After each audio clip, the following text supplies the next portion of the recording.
Halo pemirsa, selamat pagi. Ya, apa kabar pemirsa? Kita kembali berjumpa dalam program TVR 09 bersama saya Dadi Ramadan dan juga rekan saya. Saya Rini Reski, dalam 30 menit ke depan kami akan sajikan kepada Anda sejumlah berita nasional khususnya dari sudut pandang DPR RI. Sebagai referensi Anda dalam memahami dinamika politik, hukum, ekonomi, sosial, dan juga budaya di Indonesia. Dan pemirsa TVR Parlemen adalah TVR 09 selengkapnya.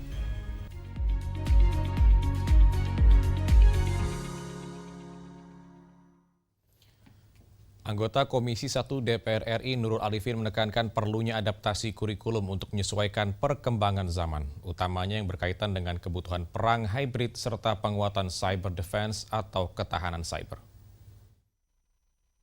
Komisi 1 DPR RI menilai kurikulum sekolah staf dan komando atau Sesko TNI masih didominasi strategi konvensional. Anggota Komisi 1 DPR RI, Nurul Arifin menekankan perlunya adaptasi kurikulum untuk menyesuaikan perkembangan zaman, utamanya yang berkaitan dengan kebutuhan perang hybrid serta penguatan cyber defense atau ketahanan siber. Dalam kunjungan ke Sesko TNI Bandung, Jawa Barat, Nurul Arifin menjelaskan pentingnya antisipasi ancaman perang hybrid yang melibatkan sektor non-politik seperti isu ekonomi dan lingkungan hidup. Tadi saya memberikan masukan alangkah baiknya kalau kurikulum tidak hanya dalam bentuk ceramah tapi masuk dalam kurikulum untuk cyber defense. Karena cyber defense ini sekarang menjadi kekuatan baru ya. Jadi perang teknologi, kemudian tidak digerakkan dengan senjata misalnya, tapi dengan yang digerakkannya itu ya pelibatan rakyatnya.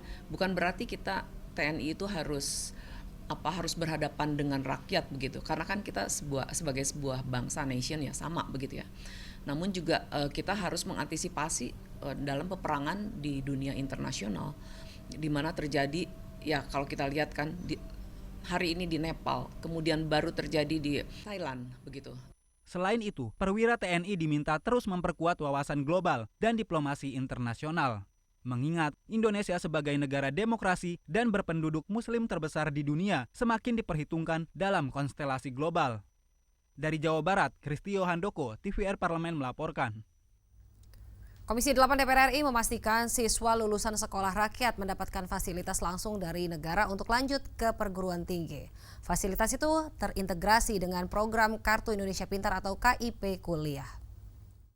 Sekolah rakyat menjadi program pemerintah yang bertujuan mengentaskan kemiskinan melalui pendidikan berkualitas. Berkaitan dengan itu, Komisi 8 DPR RI memastikan siswa lulusan sekolah rakyat mendapatkan fasilitas langsung dari negara untuk lanjut ke perguruan tinggi. Fasilitas itu terintegrasi dengan program Kartu Indonesia Pintar atau KIP Kuliah. Anggota Komisi 8 DPR RI, Seli Andriani Gantina, menyebut program ini sebagai bukti kepedulian negara dalam menjamin akses pendidikan hingga jenjang perguruan tinggi. Sampai saat ini yang saya syukuri bahwa tidak ada kriteria khusus untuk anak-anak yang mereka sudah masuk sekolah rakyat dan ternyata mereka ada keinginan untuk melanjutkan sampai dengan perguruan tinggi, maka mereka akan mendapatkan langsung fasilitas untuk melanjutkan ke jenjang perguruan tinggi. Artinya fasilitas itu otomatis akan menjadi fasilitas Kartu Indonesia Pintar, untuk Kartu Indonesia Pintar untuk kuliah yang memang menjadi program kelanjutan dari pemerintah Indonesia yang difasilitasi oleh negara, dan saya bersyukur kalau itu bisa dilakukan, maka anak-anak dari pelosok Banten ini mereka bisa mendapatkan dunia pendidikan sampai dengan kuliah, dan yang pasti setelah mereka kuliah juga harus ada kepastian untuk wilayah ruang kerjanya mereka.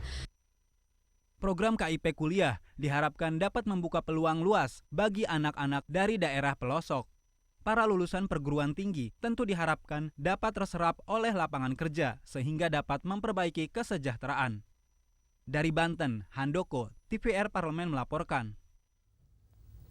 Wakil Ketua DPR RI Sufmi Dasko Ahmad menyimpulkan 3 langkah penting usai menyerap aspirasi konsorsium perbaruan agraria dan paparan sejumlah kementerian. Dan informasi selengkapnya tentunya usai jeda, tetaplah bersama kami di TVR 09.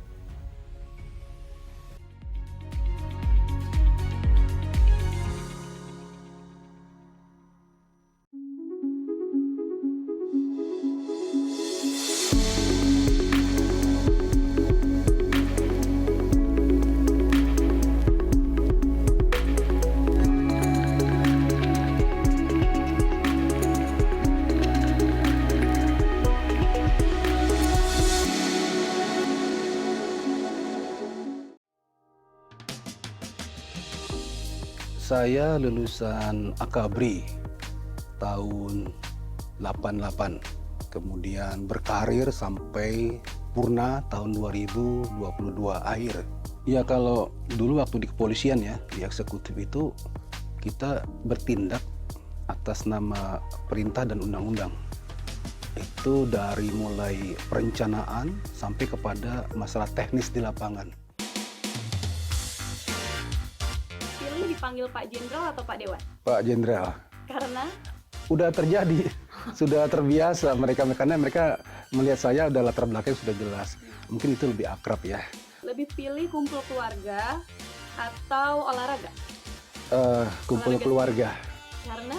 Kumpul keluarga itu rencananya macam-macam.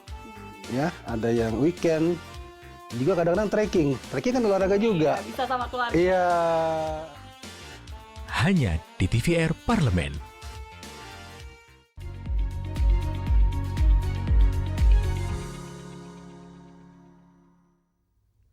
Kita kembali di TVR 09. Pemirsa, Wakil Ketua DPR RI Sufmi Dasko Ahmad mendorong pemerintah mempercepat kebijakan satu peta sekaligus merapikan desain tata ruang di seluruh wilayah Indonesia. DPR juga akan membentuk pansus untuk mengawal penyelesaian konflik agraria. Desakan agar konflik agraria dapat ditangani dengan serius mendapat respon cepat parlemen. Wakil Ketua DPR RI Sufmi Dasko Ahmad menyimpulkan 3 langkah penting usai menyerap aspirasi konsorsium, perbaruan agraria, dan paparan sejumlah kementerian. Bahwa DPR akan mendorong pemerintah untuk mempercepat atau percepatan kebijakan satu peta dan merapikan desain tata ruang di wilayah Kesatuan Negara Republik Indonesia. Kemudian yang kedua, DPR mendorong pemerintah untuk membentuk badan penyelesaian pelaksana reforma agraria. Kemudian yang ketiga, DPR akan membentuk pansus penyelesaian konflik agraria yang akan ditetapkan pada akhir masa persidangan pada tanggal 2 Oktober 2025. Sementara itu, Wakil Ketua DPR RI Cucun Ahmad Syamsurijal mengatakan persoalan agraria yang dibahas hari ini sebetulnya telah diperjuangkan sebelum 2014 oleh KPA. Perjuangan ini diharapkan memberi keadilan dan kepastian hukum bagi para petani. Problematika yang dibahas pada hari ini itu sebenarnya sudah mungkin sebelum 2014 sudah diperjuangkan oleh KPA. Tapi hari ini momentum yang luar biasa di Hari Tani Nasional. Mudah-mudahan apa yang diinginkan diperjuangkan oleh teman-teman sahabat-sahabat semua ini terkabul semuanya. Tim Liputan TVR Parlemen melaporkan. Pemirsa, Badan Aspirasi Masyarakat DPR RI mendukung kelanjutan program Citarum Harum dengan penguatan kelembagaan. Di sini DPR RI menegaskan Satgas seharusnya memiliki akses untuk menyusun rencana pendanaan bersama kementerian dan juga lembaga. Masalah tata kelola daerah aliran Sungai Citarum mendapat perhatian parlemen. Badan Aspirasi Masyarakat DPR RI mendukung kelanjutan program Citarum Harum dengan penguatan kelembagaan. Ketua BAM DPR RI, Ahmad Heriawan menyampaikan, Satgas seharusnya memiliki akses untuk menyusun rencana pendanaan bersama kementerian dan lembaga. Menurutnya, masalah pencemaran harus ditangani dari hulu hingga ke hilir. Dengan harapan tentu saja nanti ada penguatan kelembagaan ya. Jadi Satgas yang diperpreskan dulu, diperkuat kelembagaannya, dia punya kewenangannya lebih tegas, dia bisa mengakses katakanlah kementerian, lembaga untuk meminta di lapangan butuh anggaran seperti ini. Bahwa anggarannya masih di kementerian yang bersangkutan nggak ada persoalan, tapi si Satgas yang merencanakan dengan pokja-pokja itu harus diberi akses ke kementerian lembaga untuk menentukan atau memikirkan anggaran bersama-sama. Sementara itu, Sekda Jawa Barat Herman Suryatman memastikan Pemprov Jabar mendukung penuh program Citarum Harum. Meski anggaran dari pusat berkurang pasca terbitnya Inpres terkait efisiensi, Pemprov telah menyiapkan 3 miliar rupiah untuk operasional Satgas. Pemda Provinsi Jawa Barat sangat siap dan kami konsisten ya. Contoh untuk supporting budget sebelumnya titik berat kan dari Kementerian PU ya, dari lintas kementerian dan pasca Impres nomor 1 2025 ada efisiensi anggaran untuk Citarum Harum itu dipangkas. Tetapi ya kami backup dari Pemda Provinsi Jawa Barat. Dari Jawa Barat, Temi Riansyah, TVR Parlemen melaporkan. Wakil Ketua BAM DPR RI Adian Apitupulu berharap tidak ada intimidasi, ancaman maupun tindak kekerasan dari para pihak yang bersengketa dalam penyelesaian konflik agraria di Indonesia. Terkait konflik agraria di wilayah Kalimantan Selatan dan Kabupaten Bogor, Jawa Barat, BAM DPR RI menyerap aspirasi DPRD Banjarbaru Kalimantan Selatan, pemerintah Desa Sukamulya Bogor, Jawa Barat, dan perwakilan masyarakat Serengseng Sawah, Jakarta Selatan. Wakil Ketua BAM DPR RI Adian Apitupulu menyampaikan Kementerian Pertahanan dan seluruh unit organisasi Mabes TNI menguasai 27.010 hektar tanah yang belum bersertifikat dan 201.014 hektar tanah masih bermasalah yang berpotensi menimbulkan konflik dengan masyarakat. Kita kan masih dalam rangka mengumpulkan data-data, pengaduan-pengaduan semua kan kita kumpulkan, tapi tadi saya baca di situsnya Kementerian Pertahanan sampai 2017 itu Kemhan dan seluruh unit organisasi Mabes TNI memiliki 337.331 hektar. 67.321 hektar sudah bersertifikat, 27.010 hektar belum bersertifikat, sementara itu 200.000 hektar sekian masih bermasalah dan berpotensi menimbulkan konflik agraria dan masyarakat sipil. Kira-kira itulah data-data yang kita dapatkan. Nanti kita tentu akan melakukan konfirmasi ya ke berbagai pihak. Adian berharap tidak ada intimidasi, ancaman, maupun tindak kekerasan dari para pihak yang bersengketa. Menurutnya, konflik agraria dapat diselesaikan sesuai mekanisme kenegaraan dengan mematuhi aturan serta putusan hukum yang berlaku. Trihandoko, TVR Parlemen melaporkan. Pemirsa, kesehatan merupakan hak dasar setiap warga negara. Namun hingga kini masih banyak daerah di tanah air yang kekurangan tenaga dokter spesialis. Ketidakseimbangan antara pelayanan kesehatan dengan kebutuhan masyarakat di pelosok menjadi salah satu faktor permasalahan ini. Bagaimana respon DPR RI terkait persoalan ini, pemirsa? Tentunya informasi selengkapnya akan kami hadirkan sesaat lagi. Usai jeda, tetaplah bersama kami di TVR 09.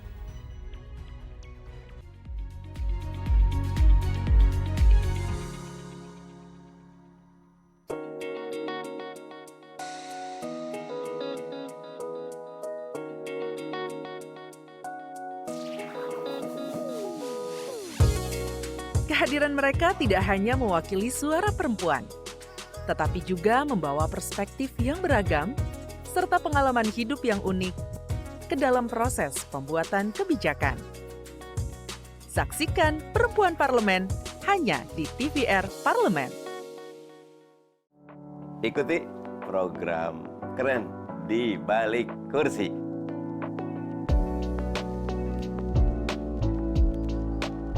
Pak Prabowo mengatakan 100 friend is not enough, one enemy is too much. Ya amat kamu. Ini jimat saya ini. Pak itu istrinya kayak ibunya, Pak itu kayak neneknya, Pak itu kayak pembantunya gitu. Wah pokoknya seru dah gitu. Terus saya bikin lain. Saya manggil istri saya, Umi ya, Mi, kamu ratuku apa pembantuku ya? Enak aja, iya kamu tuh pembantuku menuju surga, tapi kamu ratuku di dunia. Hanya di TVR Parlemen.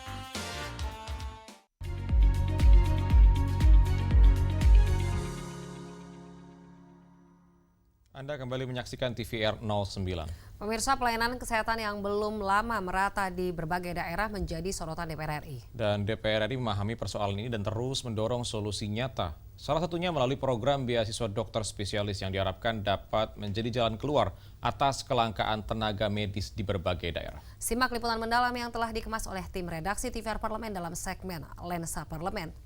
Berikut ini.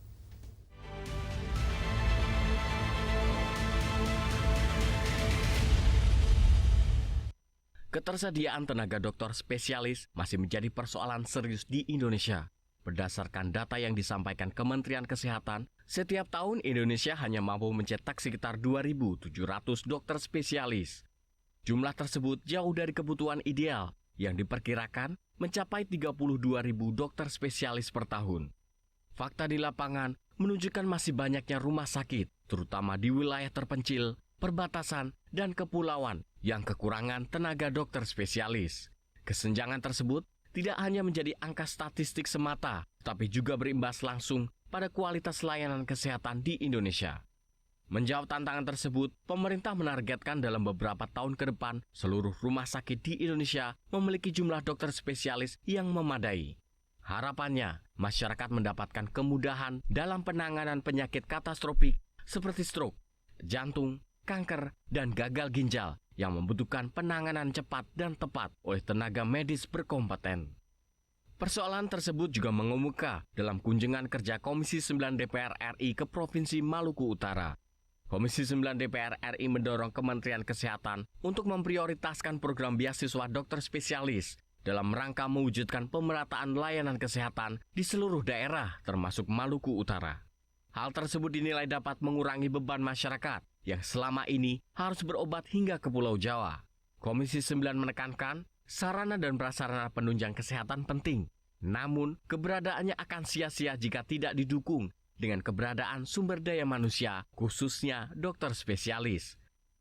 Nah, kalau kita lihat memang dari aspek pembangunan kesehatan masih perlu perhatian, utamanya kesiapan SDM dan prasarana. Nah, oleh karena itu, saya sebagai anggota Komisi 9 meminta kepada pemerintah, dalam hal ini Kemenkes, untuk memberikan prioritas dalam hal pemberian beasiswa tenaga-tenaga medis kita, dokter-dokter kita, utamanya untuk PPDS atau dokter spesialis. Karena itu yang dibutuhkan oleh Maluku Utara dan mungkin juga oleh provinsi-provinsi kawasan timur Indonesia yang lain.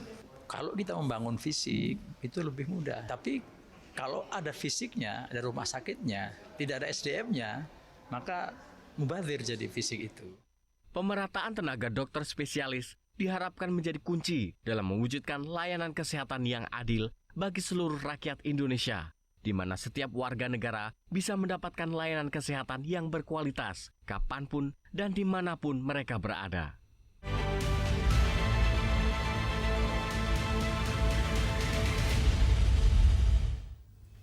Pemirsa, berkunjung ke Palembang tak lengkap rasanya apabila tidak mencicipi di sini khasnya makanan yaitu pempek, Dadi. Tentunya Betul. Dadi tahu kan? Dadi kan orang Palembang ya? Iya, kebetulan. Wongkito Galo.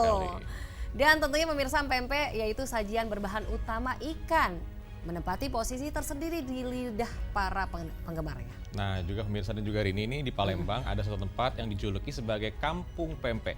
Karena di situ banyak sekali panganan khas Palembang, khususnya pempek yang dijual di situ. Setelah jeda, kita akan ajak pemirsa kulineran di Palembang. Dan untuk itu tetaplah bersama kami di TVR 09.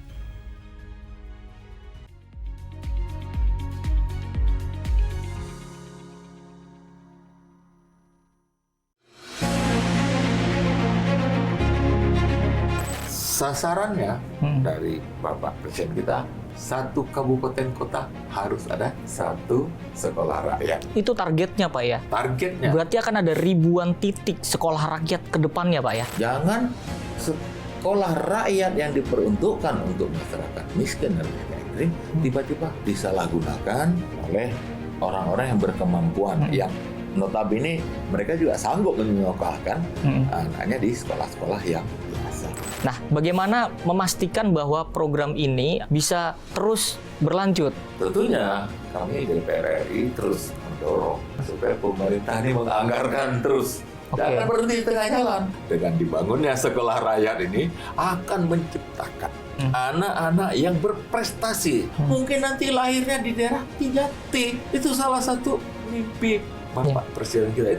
Itu sangat luar biasa. Kalau cerita itu mau nangis saya. Karena itu memang keinginan seorang pemimpin untuk mensejahterakan.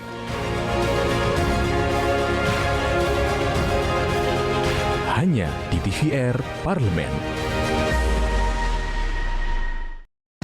Hai, sekarang kamu bisa menyaksikan saksikan program-program TVR Parlemen di First Media, channel 18 ya.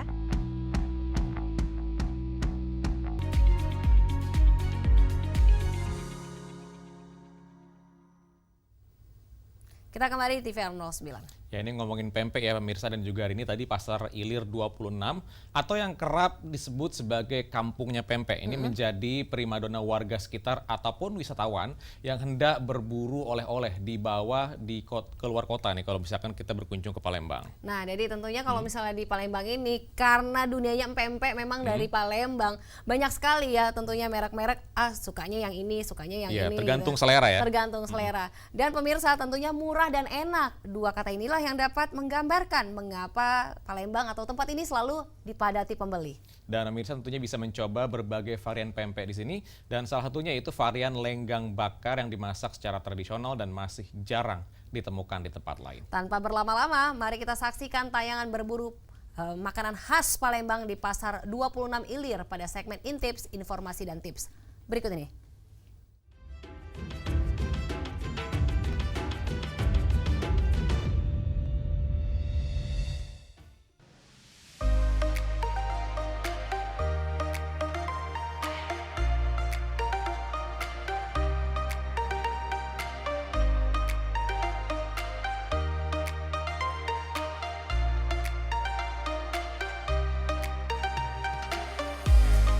Kota Palembang merupakan salah satu surganya kuliner di Indonesia.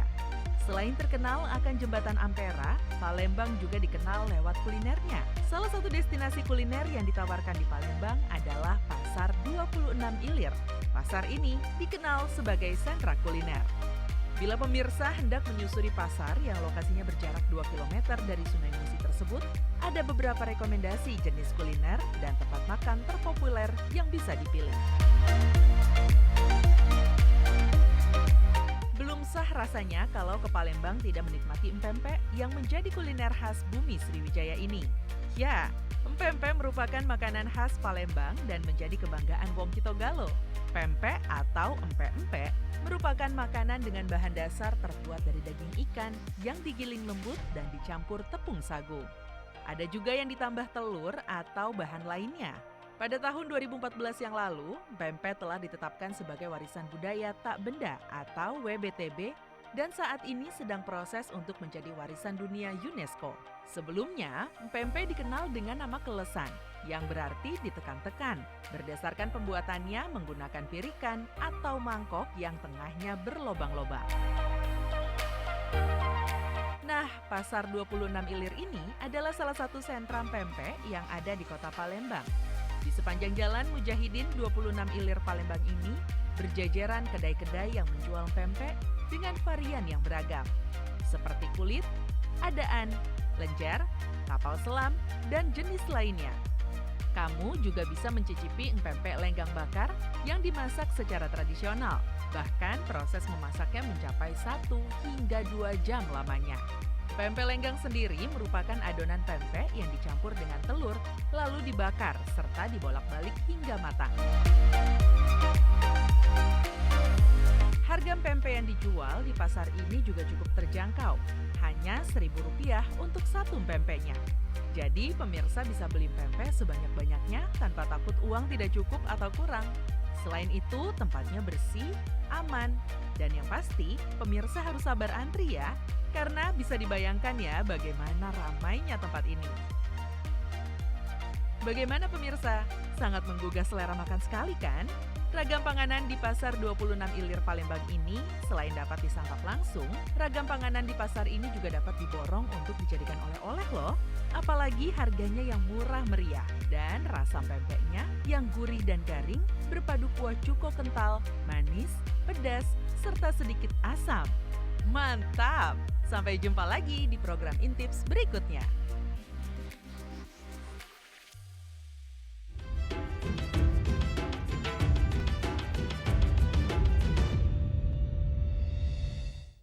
Pemirsa, di penghujung acara kami hadirkan kepada Anda sejumlah agenda DPR RI pada hari ini, Jumat 26 September 2025. Pada pukul 10 waktu Indonesia Barat, raker dengan Menteri Sekretaris Negara, Menteri Pendayagunaan Aparatur Negara dan Reformasi Birokrasi, dan Menteri Hukum dalam rangka pembicaraan tingkat 1 pengambilan keputusan terhadap rancangan undang-undang tentang perubahan keempat atas Undang-Undang BUMN. Dan sejumlah agenda serta program DPR RI lainnya masih dapat Anda saksikan melalui channel YouTube TVR Parlemen atau melalui website kami tvrparlemen.dpr.go.id. Dan pemirsa TVR Parlemen, demikian TVR 09 edisi pagi ini. Segenap kru TVR Parlemen yang bertugas mengucapkan terima kasih telah menyaksikan TVR 09 pagi ini. Saya Dadi Ramadan dan juga rekan saya Rini Reski. Sampai jumpa di TVR 09 selanjutnya. TVR Parlemen, Referensi Indonesia.